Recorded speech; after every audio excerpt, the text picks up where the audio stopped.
Hi guys, it's Kyle from Regrettable Props, and we are tackling another For Honor build from the Viking faction, covering the Warlord this time. It's not the default helmet, it's one of the more simplistic versions to make it easier for you guys.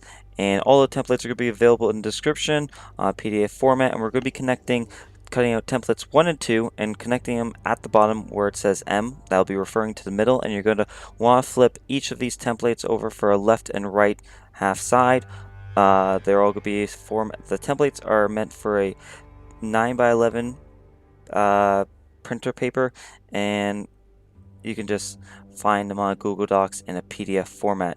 Here I am just marking out with a dotted line. It will be included on your template a section that we will need to bevel to give it an accurate shape to what's within the game.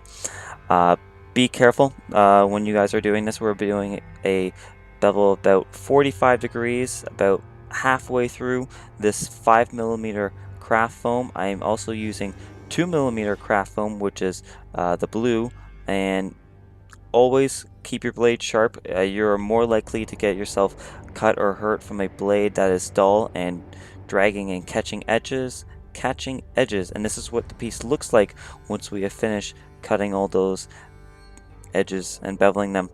Now here I'm just kind of pointing out that we are going to be gluing these darts together, and then once each half is glued together, we're going to be connecting the two halves. Once each dart section's glued together, then we're going to be cutting the half sections together. Here I'm just showing you guys what both halves will look like, and then once again re-emphasizing that it's going to be gluing those two halves together. You want to make sure you have all these cuts at a 90-degree angle, no 45s, because the helmet is fairly spherical in shape. Now what we're going to do is cut out two strips that are 1.25 inches in height. The length is fairly long. I don't have an exact specification because I just cut off the excess, and what this is doing is connecting at the base of the helmet and wrapping around. And we're going to be hiding one of those seams up with the that face piece that we had all the beveling done. And here you can just see, once we've attached those strips, what it looks like. And now we're going to be connecting these face cheek pieces together. They're just going to be glued, no angling cuts between them. And then once that's done, we are going to line up this Y looking piece and having it connect like so. Make sure it is straight with that middle section going straight. Mine, I end up gluing a little bit off to the side, but it sticks out a little bit. And then afterwards we're connecting the cheek pieces on the underside or the back side of the trim that wraps around. It looks like I'm connecting it on the bottom edge, but actually later in the video I do correct it since it's not accurate as much to the in-game helmet. And this is what it'll look like once it's done. You're going to want to have those eye holes. You're going to see that we have a little bit of the trim that's showing underneath that Y section just above where your eyebrow ridge would be. Where I'm going to be cleaning up all these cuts with a Dremel. You guys can use an X-Acto blade, but please be careful. And then we'll be cutting out these triangle sections, 4 which are going to be cut out in the heart shape. We're cutting out 4 of the ones that look like a heart, and then 2 that are the 5-sided triangle-ish pieces. Once again, this foam is 2mm in thickness. You can use 1mm, but I think anything higher than that will give a appearance that's not true to the actual helmet within the game. And then these 6 pieces are going to be connected like such. You're going to have two heart-shaped ones and then a 5-sided one, and if you want, it's going to be running down the middle of the seam from front to back, and on the very front there's going to be a little bit of a gap from the trim to that blue piece, but on the back that triangle of the diamond shaped is going to be touching actually that trim piece. Now there's also this weird shape that is within the middle between those two sides, but once you cut it out, you're going to need to obviously flip the template for your left and right hand side. and you're going to have the more concave, convex side on the outside, and the more straighter side in the middle, and it's slightly curved to allow for that the shape of the helmet. And here you guys can see, once we have everything glued together, I'm going to be going over all of this with a Dremel with various sanding bits and grinding stone heads. Now I am just marking out with a Sharpie on the trim piece where I'm going to be indenting a little bit, because I will be showing later in the video what the actual helmet looks like in game, and you can see that there's this indentation. Now I'm using the sanding bit to just round the edges of the entire thing, blending those kind of jagged cuts that we had, and then sanding out those areas above the eye hole. I did some battle damage adding from the added by the box cutter and sanding bit, and I'm just going around the entire edges pretty much and sanding everything with a sanding bit. Now we're using the teardrop looking grinding bit just to give it a bit more indentation, hammered look, not as extensive that I did during my Warden helmet, but obviously a little bit less, but to make sure everything's better. And we're trying to do our best as we can to kind of conceal those seams. I'm using that more pointed bit to indent the trim area, and then I am blending by sanding so it's not as sharp and looks not as natural to what may be an actual metal. You're gonna see that we're just going over everything, kind of blending all these edges together and sanding, kind of just giving it a more hammered look to the helmet that's more accurate to the in-game. And then here we are once we're all done with that. Now I am sealing my seams, or filling them in a little bit, using a caulking that is called Quick Seal. It is water-based, and now you can see on screen what the in-game helmet looks like. For the Quick Seal, you can just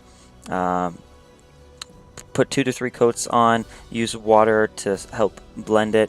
Then I used 2 to 3 coats of Mod Podge mixed with black paint. It looks gray, but it actually dries black. And then I am mixing a black, silver, and gold to kind of get this bronzy looking metallic color.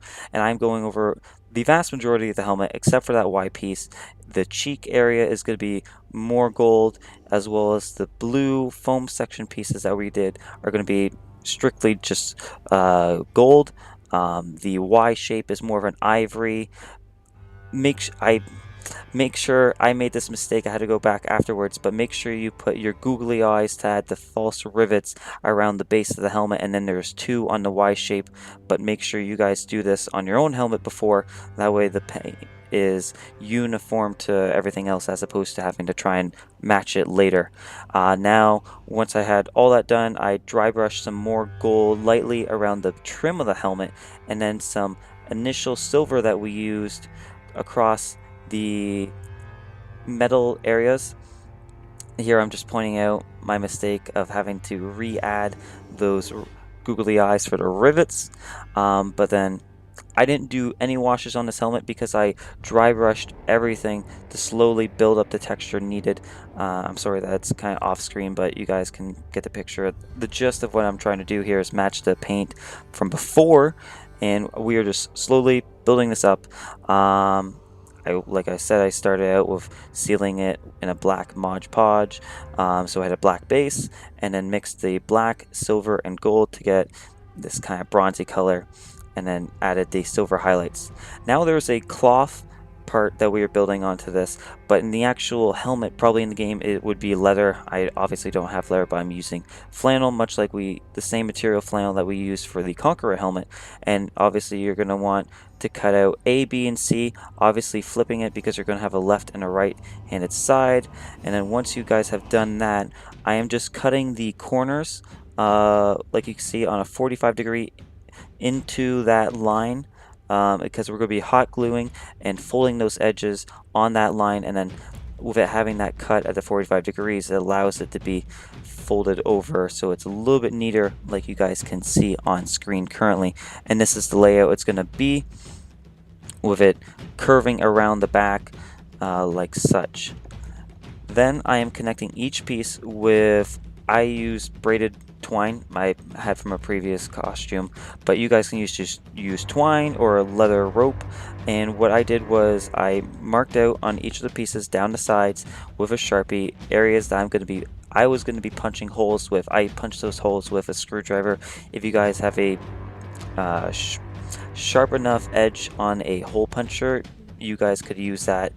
And then I just intertwined the twine through each hole, and then I only used a little bit and glued a section of it underneath the hole on one side and through onto the other. You guys can see what I mean by that in just a second, because there's no point in me wrapping it around just to save on that. But this is a very tedious process.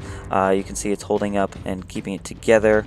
You can kind of see the holes I punched down, and I'm just indicating that I'd be doing it all the way through. You don't want to make this uniform, have it sporadic, have holes a little bit off center and such. I ended up kind of giving up. I tried to do one piece all the way through, but I ended up giving up and just kind of connecting it enough each piece so that it would hold together. And then I kind of hot glued the edges a little bit by allowing a little bit of a gap. And also, here it is once it's all done. You guys can see I mixed up the twine a little bit.